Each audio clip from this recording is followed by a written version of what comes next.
Dead Alliance. Dead on Arrival is what it should have been called. Hello everybody, this is WarriorDan, and today we're taking a look at the now defunct game Dead Alliance.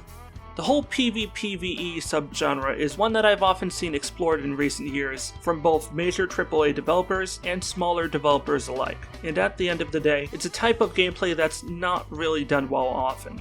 The most illustrious and prolific examples of this abomination is Evolve, or as it was later rebranded, Evolve Stage 2. We never got a third stage of Evolve because, well, obvious reasons. While the majority of the criticism surrounding Evolve had little to do with the actual gameplay, and was focused more around its marketing and pre-order nonsense, the same cannot be said for Dead Alliance. Normally when doing these sorts of critique videos, I try not to necessarily act as a neutral arbitrator, but as a somewhat fair-minded judge. I try not to get into my own personal biases in regards to any particular game genre, and I try to judge each game based on its own merits. But when developers seemingly keep insisting on having every game in a given genre be a bad game, or at the very least a mediocre game, it is often tempting to just lump them all together. PvP, or player versus player, gameplay doesn't really integrate well within a PvE setting. Some games can make this work. Destiny 2's Gambit game mode is a positive example of this, but it's one of only a few. Dead Alliance is on every level a truly mediocre game. Upon starting the game, you'll see options to either play online, play a private match with AI, play single player, edit your loadout, etc. For the purposes of recording, I had attempted to get into a game with, actual people, but needless to say, the game wasn't exactly met with a whole lot of success upon release. Just taking a brief look at the official Steam active player count statistics for the game, provided by SteamCharts.com, by the way. I totally recommend them, great utility for fact-checking. The game hit its peak on literally day one. And while that's not entirely unexpected, in the case of just about any other game whatsoever, the actual day one peak of concurrent players was a total of only 34 players online at one time. Not 34,000, not 3,400, and no, not even 340, 34.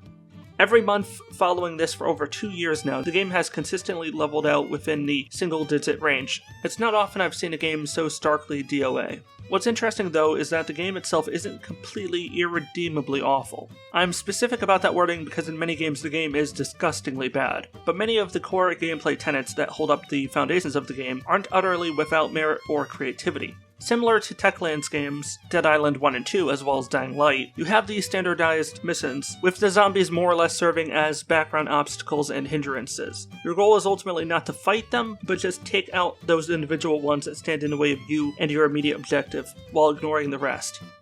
The rest of the gameplay is overwhelmingly formulaic.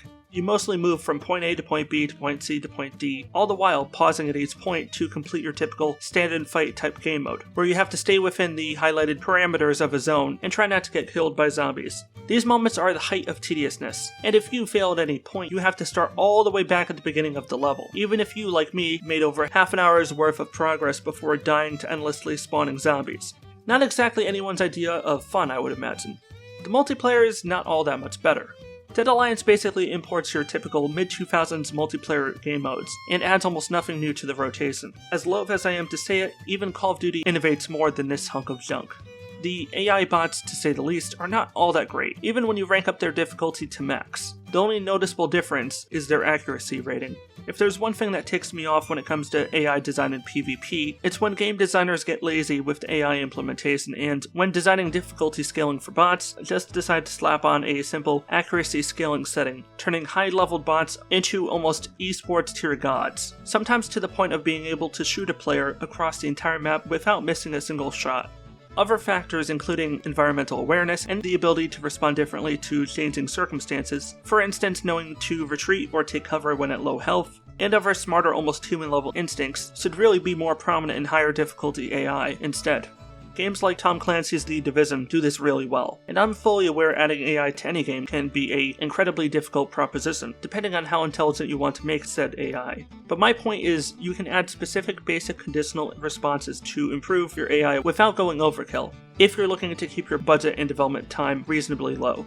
What's the point of having versus AI modes if the AI is all brainless? I mean, at least with the zombies you have an excuse, they're literally brainless. For the AI soldiers, you don't. My biggest gripes with this game, more or less, is the really shoddy combat, which I've already talked about, the unlock system, and the zombies. I'll get to the gunplay first. I have pretty good quality, stable internet access, unless my provider for some reason decides to do network maintenance while I'm playing, which doesn't usually happen. I almost never find myself suffering from any noticeable lag, or worst comes to worst, finding myself disconnected from online games. Which is why I found myself incredibly confused at the sight of nearly all my mid and long range shots missing. My first instinct was to check the bullet fall-off rate, and check whether the game integrated any additional environmental factors, such as wind, height, and angle of the shot. Turns out I still have no idea what the hell happened. There were many shots that appeared to hit the target, but in fact didn't seem to register at all. Hitting headshots and body shots are difficult enough, when you're talking about a fast-paced game. It's made even more difficult when the developers don't accurately design the hitboxes. Right, so let's talk about the zombies. For a game set in a Dying Light type map where most zombies are a irritating distraction, something to be avoided but not necessarily feared, they don't really serve much purpose.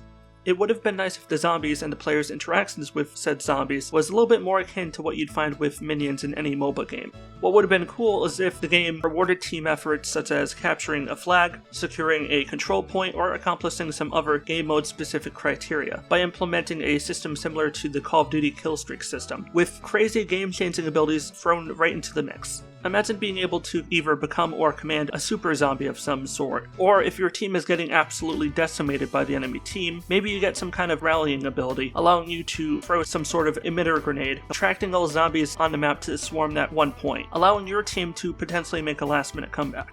I mean, if you're going to do a zombie PvPvE game, at least have the guts to go full out and make it as ridiculous as possible. I can respect that, at least. The audacity to say we're going to balance the game by making everything equally overpowered. It's kind of like Blizzard's mentality with Overwatch, and it seems to work out pretty well for them. It's an attitude I wish more game developers would take.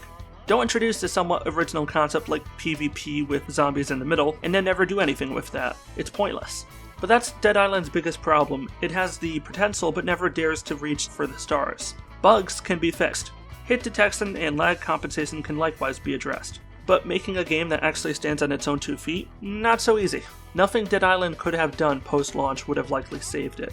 The best they could have hoped for was to avoid complete disaster. By not even making the effort, they didn't even manage that.